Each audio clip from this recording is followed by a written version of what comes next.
سمعنا في الفترة الأخيرة أخبار عن عملة البيتكوين وإنها وصلت لأسعار عالية جدا في فترة قصيرة، وكلام كتير زي إنها استثمار أحسن من الذهب والعملات العالمية زي الفوركس. لكن إيه هي أصلا العملة دي وإزاي نقدر نحصل عليها أو نستثمر فيها؟ اتفرجوا على الفيديو ده علشان تعرفوا إيه هو البيتكوين.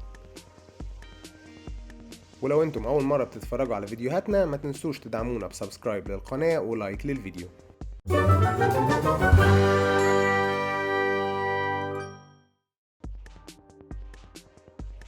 البيتكوين هو عملة رقمية مشفرة غير مركزية، تم اختراعها في سنة 2008 وكانت أول بداية وصدور ليها في سنة 2009.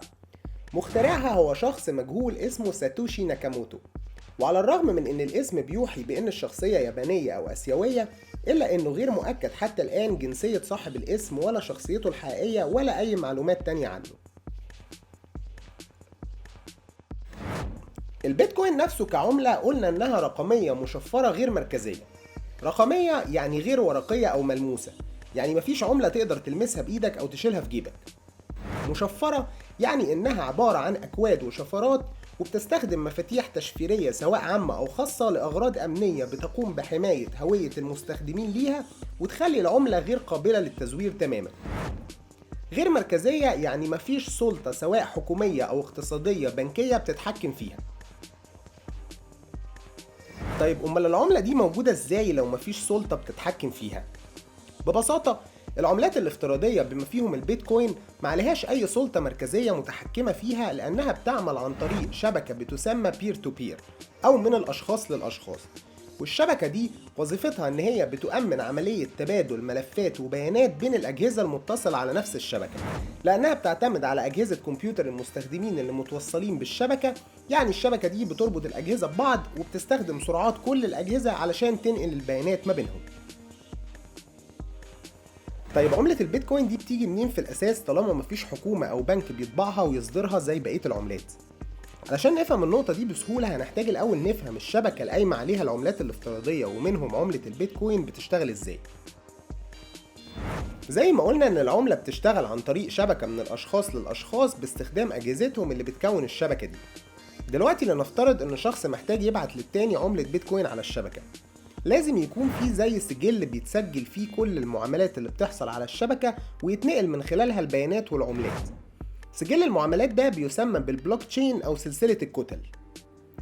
ولتبسيط الموضوع نقدر نعتبره حاجة زي سيستم البنوك اللي بيتسجل عليه كل المعاملات اللي بتحصل على حساباتك وحسابات كل الناس في العالم في نفس الوقت.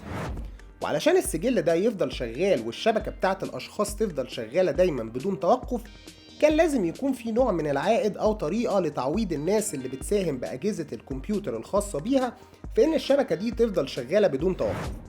والعائد ده هو التعدين أو المايننج.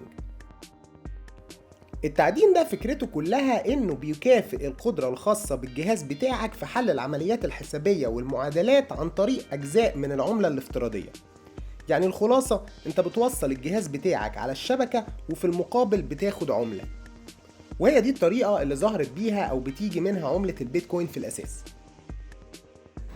عملة البيتكوين اول ما ظهرت في 2009 كان سعرها $0 تقريبا، ملهاش قيمة حقيقية في السوق لانها لسه غير معروفة. ابتدى اول سعر يظهر ليها في 2010 وكان حوالي 6 سنت، وفي 2021 يعني بعد 11 سنة وصل سعرها لأكتر من $40,000. يعني لو حد اشترى $1 في 2010 وباعهم في 2021 هيكون قيمة $1 دلوقتي أكتر من $650,000 للدولار الواحد.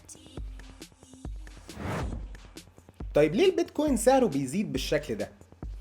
غير طبعا نقطة العرض والطلب وان الناس كتير بدأت تسمع عنه وحابة انها تستثمر فيه لتحقيق الارباح، في شركات كتير جدا بقت بتقبل الدفع عن طريق البيتكوين وعملات افتراضية تانية، ومنهم شركة مايكروسوفت وشركة تسلا. ده غير ان العدد النهائي من البيتكوين اللي موجود في العالم كله عبارة عن 21 مليون عملة فقط، غير قابلة للزيادة ابدا. يعني حتى بعد مئات السنين هيفضل عدد العملات زي ما هي 21 مليون عملة، وده بيخليها عملة نادرة غير باقي العملات الملموسة.